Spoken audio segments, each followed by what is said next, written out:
Hey everyone, and welcome back. Today, we're diving into the powerful framework that nurses use to heal not just one person at a time, but entire communities. It's a systematic process for creating real, lasting change, so let's get right into it. I mean, that seems like a monumental task, right?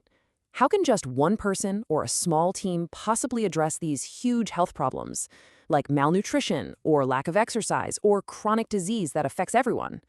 Well, the answer lies in having a solid plan, a blueprint. And that's exactly what we're going to explore. So here's our game plan. We'll start with what this process actually is, and then we're going to walk through all 5 of the essential steps, from the initial investigation all the way to checking our work and improving it. Okay, first things first. What exactly are we talking about when we say the community health nursing process? At its heart, it's a structured scientific method.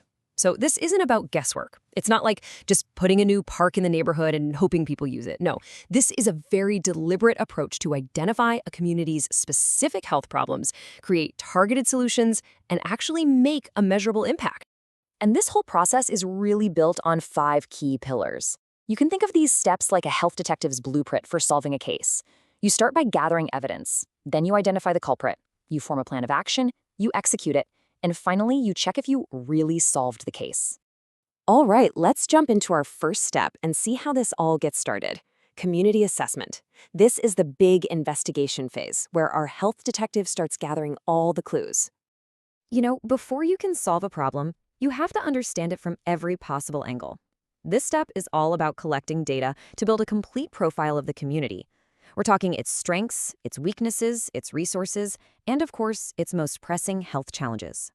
Now, what's really cool is how nurses gather these clues. A windshield survey is literally what it sounds like. They drive around and just observe. Are there sidewalks? Are there stores with fresh food, or is it only fast food chains? Then they dig into secondary data, stuff that already exists, like census info or hospital records. And so crucially, they gather primary data by talking directly to the residents through interviews and community forums to hear their experiences firsthand. Okay, so you've gathered all your clues. Now what do you do? Well, you have to make sense of it all. And that brings us to the next critical phase, diagnosis and planning. This is how all that messy data gets organized into a really clear statement. A community diagnosis isn't vague at all. It's incredibly specific. You state the problem, you identify the population that's affected, you pinpoint the root cause or etiology, and you back it all up with signs, which is the actual data you collected. For instance, you might end up with something like a high rate of obesity among school-aged children related to a lack of safe recreational spaces, as evidenced by city health statistics and parent interviews. See how clear and actionable that is? Now, a community might have dozens of problems, but resources, we're talking time and money, are always limited. So this is a crucial step. You have to prioritize. Do you tackle the most severe issue first, or maybe the one the community itself is most passionate about solving? Making that decision is a huge part of the planning process. And any good plan needs good goals. You can't just say, we want to reduce obesity. That's not enough. You need a SMART goal. For example, to reduce the obesity rate in school-aged children by 10% within 2 years by creating a new after-school sports program. It's specific, measurable, achievable, relevant, and time-bound. It gives everybody a crystal clear target for success.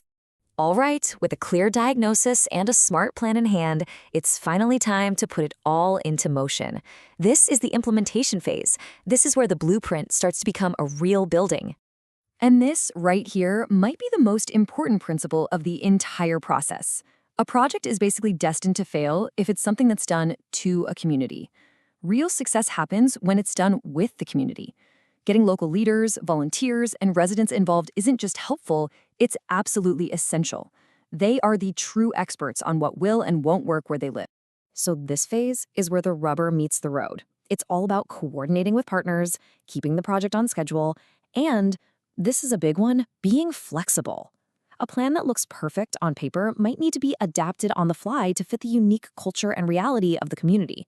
So the project is up and running, or maybe it's just finished. But hold on, we're not done yet. The final step is evaluation, and it's all about asking one really simple question. Did our plan actually work? And evaluation happens in 2 main ways. First, there's formative evaluation. Think of this like checking your GPS while you're driving. It happens during the project to make sure you're still on track and lets you make course corrections. Then there's summative evaluation. That's what you do after you've arrived at your destination. It measures the final outcome to see if you actually achieved those SMART goals and what kind of long-term impact you had. And here is maybe the most profound part of this entire process. Step 5 isn't an endpoint. In fact, it's more like a launch pad. See, this whole thing is cyclical. The data you gather during your evaluation, what worked, what didn't, maybe what new problems you uncovered, that becomes the foundation for your next community assessment. It creates this amazing loop of continuous improvement, where the community's health is always evolving and getting stronger. It's really a living, breathing process. So as we wrap this up, I want you to think about this blueprint not just for nurses, but as a model for creating change anywhere.